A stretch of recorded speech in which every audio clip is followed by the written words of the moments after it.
ಬಹುಮನಿ ಸುಲ್ತಾನರ ರಾಜಧಾನಿಯಾಗಿತ್ತು ನಮ್ಮ ಬೀದರ್. ಜೈ ಶ್ರೀರಾಮ್ ಬಿಲ್ ಉತ್ತರ ಕರ್ನಾಟಕ ಮಂದಿಗ ಇವತ್ ನಾವು ಬಂದಿದ್ದು ಕರ್ನಾಟಕ ರಾಜ್ಯದ ಕಿರೀಟ ಸ್ಮಾರಕ ನಗರಿ ಬೀದರ್ ಕೋಟೆಗೆ. ಕೋಟೆ ಒಳಗ್ ಬರ್ತಾ ಇದ್ದಂಗೆ ನಮಗ್ ಮೊದಲು ಕಾಣದೆ ಶೇರ್ಜಾ ದರ್ವಾಜ. ಈ ಗೇಟ್ ಈಗ ಶೇರ್ಜಾ ದರ್ವಾಜ ಅಂತ ಯಾಕೆ ಕರೀತಾರಂದ್ರ ಗೇಟ್ ನ ಗೋಡೆಯ ಮೇಲೆ 2 ಹುಲಿ ರೀತಿಯ ಚಿತ್ರಗಳು ಮೂಡಿ ಬಂದವ, ಅದಕ್ಕೋಸ್ಕರ ಇದಕ್ಕೆ ಶೇರ್ಜಾ ದರ್ವಾಜ ಅಂತ ಕರೀತಾರ. ಇನ್ನು ಬೀದರ್ ಕೋಟೆ ಇತಿಹಾಸ ಬಗ್ಗೆ ನೋಡೋದಾದ್ರೆ ಬಹುಮನಿಯ ಸುಲ್ತಾನ ಅಹಮದ್ ಶಾ ಕ್ರಿಸ್ತ ಶಕ 1427ರಲ್ಲಿ ಅವರ ರಾಜಧಾನಿ ಕಲಬುರ್ಗಿ ಆಗಿರ್ತದ.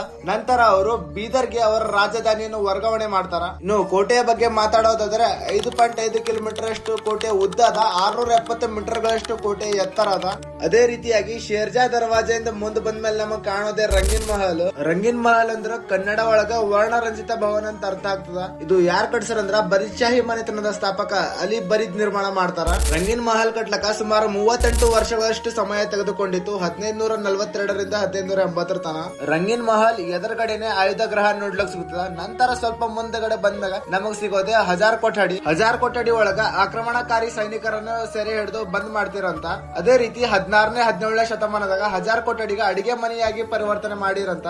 ನಾವು ಐತಿಹಾಸಿಕ ತಾಣಗಳಿಗೆ ಹೋದಾಗ ಅಲ್ಲಿನ ಸುರಕ್ಷತೆ ಕಾಪಾಡೋದು, ರಕ್ಷತೆ ಮಾಡೋದು ನಮ್ ಕೆಲಸ ಇರ್ತದ. ಸೊ ಅದಕ್ಕೋಸ್ಕರ ನಿಮ್ಮ ಪ್ರೀತಿಯ ಸಂಗಾತಿ ಹೆಸರಲ್ಲಿ ನೀವು ಕೆತ್ಲಕ್ ಹೋಗ್ಬೇಡ್ರಿ. ಹಜಾರ್ ಕೊಠಡಿಲಿಂದ ಮುಂದ್ ಬಂದ್ಮೇಲೆ ನಮ್ಗ ತರ್ಕಶ್ ಮಹಲ್ ಸಿಗ್ತು, ನಂತರ ಭಾರತದ ದೊಡ್ಡ ಮಸ್ಜಿದ್ ಸಿಗ್ತು. ಅದ್ರೊಳಗೆ ಏನಂತ ಹೇಳಿ ನಮಗೆ ತಿಳ್ಕೊಬೇಕಿತ್ತಂದ್ರ ಪಾರ್ಟ್ 2 ನೋಡ್ರಿ.